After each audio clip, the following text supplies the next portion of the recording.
Hey guys, welcome back to our channel. So in today's video chemistry edition, we are going to learn about oxidation and reduction reaction. Let's proceed with the learning outcomes.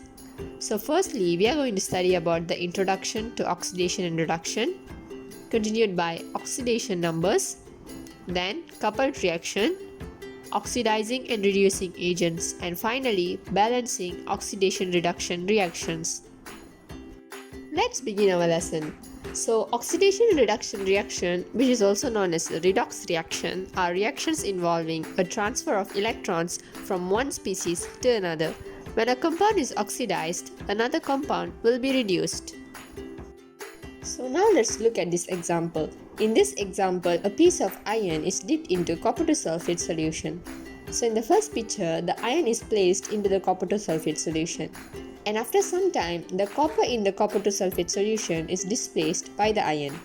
So the molecular equation for this reaction is copper to sulfate solution reacts with iron to form iron to sulfate solution plus copper. So after writing the molecular equation, we are required to write a complete ionic equation for this reaction. So we know that in copper to sulfate solution there are two types of ions, which is copper 2 ion and sulfate ion.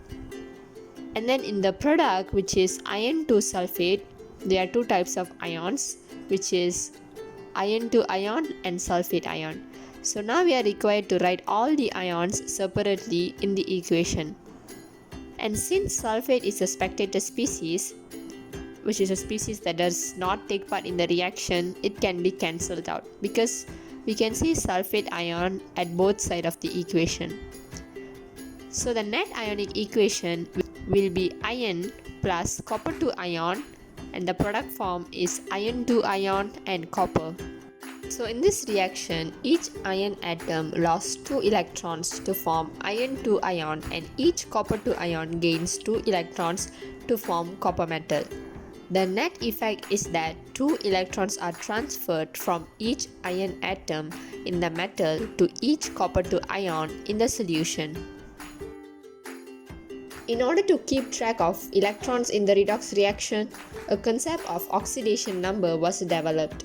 Oxidation number, or also known as oxidation state, is the number of electrons lost and gained by an atom in a substance. There are a few rules assigned for the oxidation number of an element.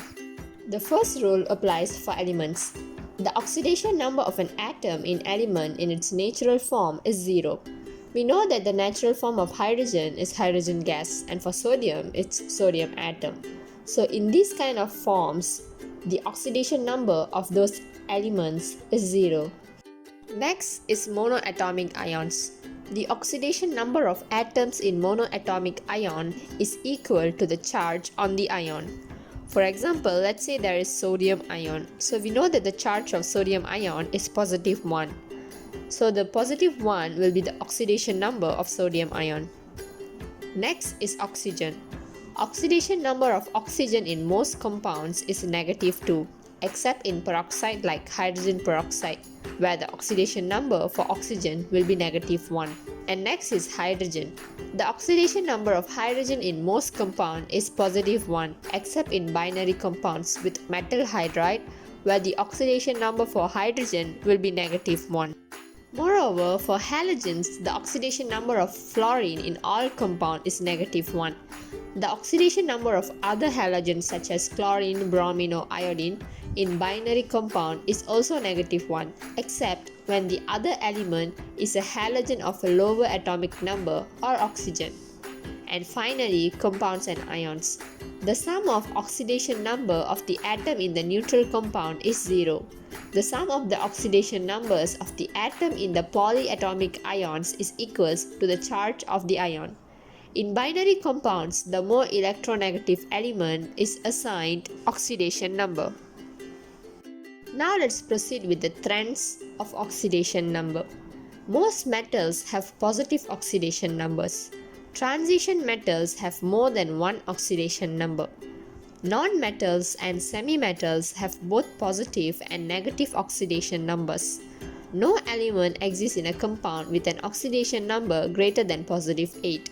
And finally, most negative oxidation number equals to 8 minus the group number.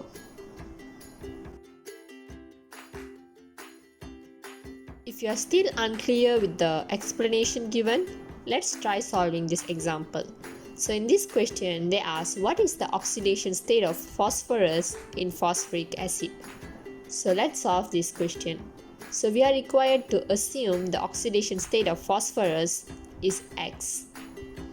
The oxidation state of hydrogen is positive 1 and the oxidation number of oxygen will be negative 2.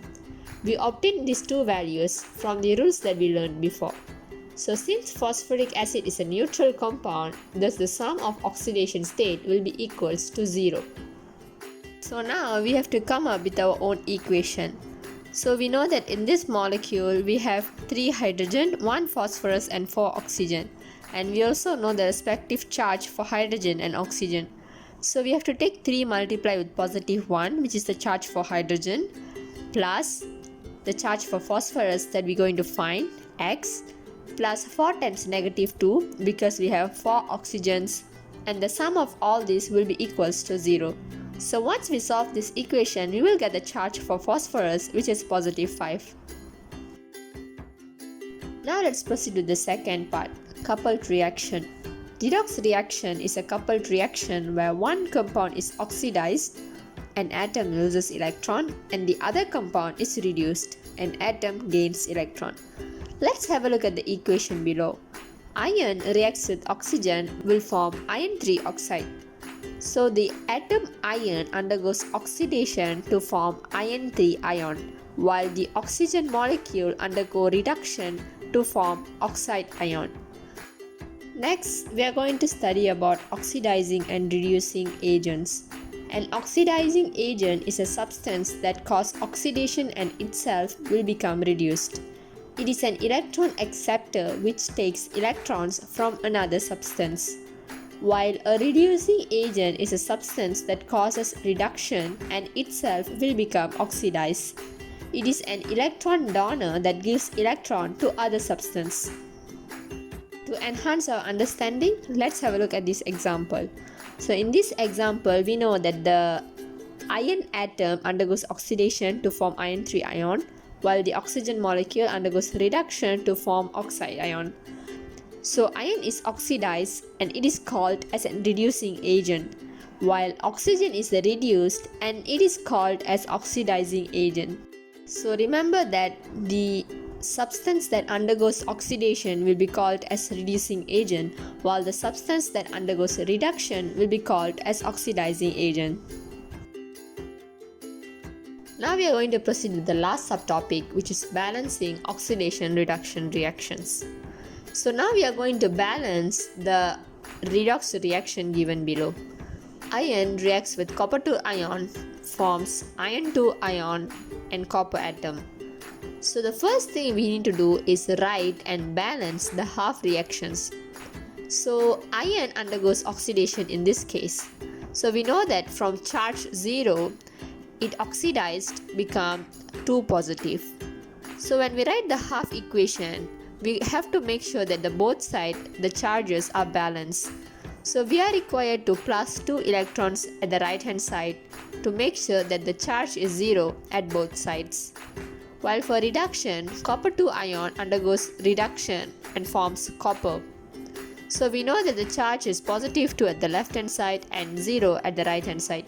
And to make it balance, we are required to add 2 electrons at the left hand side. So once we are done with the half equation, we are required to adjust the coefficients in both equations so that the same number of electrons appear in each half reaction. And luckily in this case, the number of electrons are the same, which is 2 electrons. But let's say if the number of electrons are not same. For example, in the first equation there are 3 electrons and the second equation there are 2 electrons. So we are required to multiply the first equation with 3 and the second equation with 2 to make it balance. So the electrons will be 6. So this step actually depends on the question. If you are required to multiply the coefficients and make it same, you have to multiply. But if it's similar, then let it be like that. And the final step, we have to add together both half reaction and cancel out the electrons at both sides to obtain the overall equation. So after completing the step number 2, the number of electrons at both sides will be similar. So in this case, it is 2 electrons. So we have to cancel out the 2 electrons at both sides and write the final equation as the overall equation. So the overall equation in this case is iron at copper to iron will form iron to iron and copper. So this is how we balance the reaction in neutral solution. Now let's proceed with the next one. So in the next example, we are going to balance the redox reaction in acidic or basic solution. So the unbalanced equation of this reaction is dichromate ion reacts with iron 2 ion, forms chromate ion and iron 3 ion. So the first step we need to do is write and balance the half reactions. So for oxidation, iron 2 ion becomes iron 3 ion. So we have to make sure that the charges are balanced at both sides. Over here it is 2 and over there it's 3. So when we multiply both sides with 6, the total charge at the left hand side will be equals to 12 and at right hand side it will be 18. So in order to reduce the 18 become 12, we have to add 6 electrons so that both sides the charge will be 12. And for reduction, dichromate ion becomes chromate ion. And we balance that equation, we will get dichromate ion at 14 hydrogen ion plus 6 electrons will form 2 chromate ion at 7 water molecules. We should also make sure that the charge at both sides are equal. So the charge of dichromate ion is 2 negative and the charge of hydrogen ion is positive 14. So the total charge will be positive 12. And at the right hand side, the charge for chromate ion is positive 3 and when we multiply by 2, it will be positive 6. And water molecule is in molecule form and it does not carry any charge. So in order to make it balance, we have to add 6 electrons at the left hand side so that the charge at both sides will be positive 6. And next we are required to add the half reactions together and cancel out what appears on both sides. So in this case, the number of electrons are similar at both sides, which is 6. So we are required to cancel out the electrons. And finally, the overall equation will be equals to 6 iron 2 ion at dichromate ion plus 14 hydrogen ion forms 2 chromate ions plus 7 water molecules and 6 iron 3 ions. So now we have already reached the end part of this video. Hope you really understand today's lesson regarding redox reactions. And thank you so much for watching this video. If you all have any doubts regarding this topic, don't hesitate to ask in the comment section below. We are here to help you and guide you. So if you're not yet subscribe our channel Study Buddies, please do subscribe and press the bell icon for more interesting videos regarding chemistry. See you all in the next video. Bye.